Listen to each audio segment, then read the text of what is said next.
How you doing, everybody? You know, I've never been in the military before, but one thing I do know about the military is that there is always absolute obedience.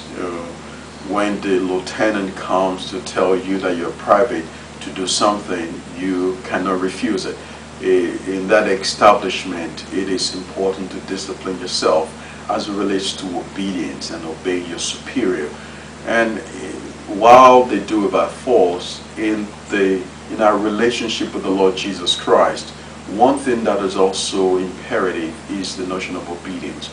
But our obedience comes out of love. And the Bible constantly reminds us that we as believers in Jesus Christ must be obedient to God. In Genesis chapter 3, Adam and Eve were not obedient to God.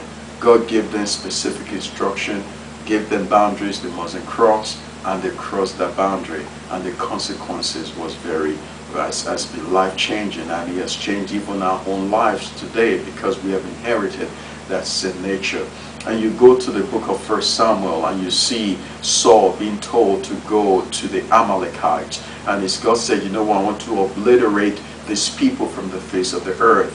And Saul went with the armies of Israel, and instead of doing what God told him to do, he only obliterated a few, but kept the best of the flocks and still kept the king.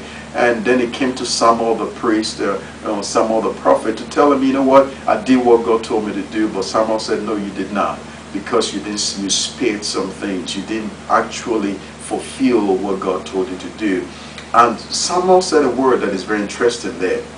He said to Saul, he said, obedience is better than sacrifice. And that's very important to understand what Samuel is saying. Samuel is saying to Saul, listen, God is not interested in sacrifice. God is not interested whether you brought back the choices of all the livestock to sacrifice to God.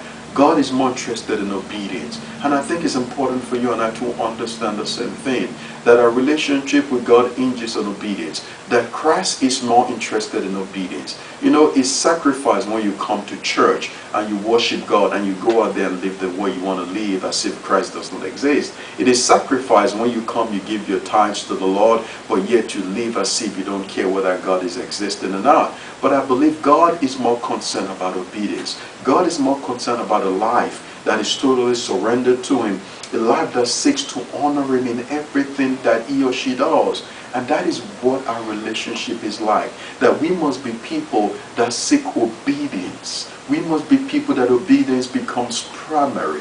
And I can tell you, it's not always easy to obey, because the things the Lord tells us to do, at times the culture tells us to do contrary to that.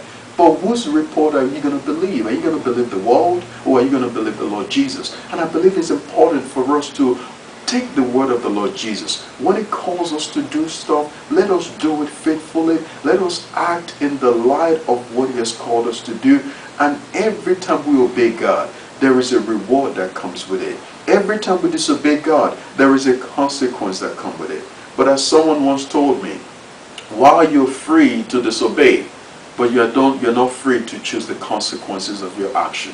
But that's what's important, that you and I must seek to obey God in everything we do, and God in turn will reward us for obedience. I'll see you tomorrow.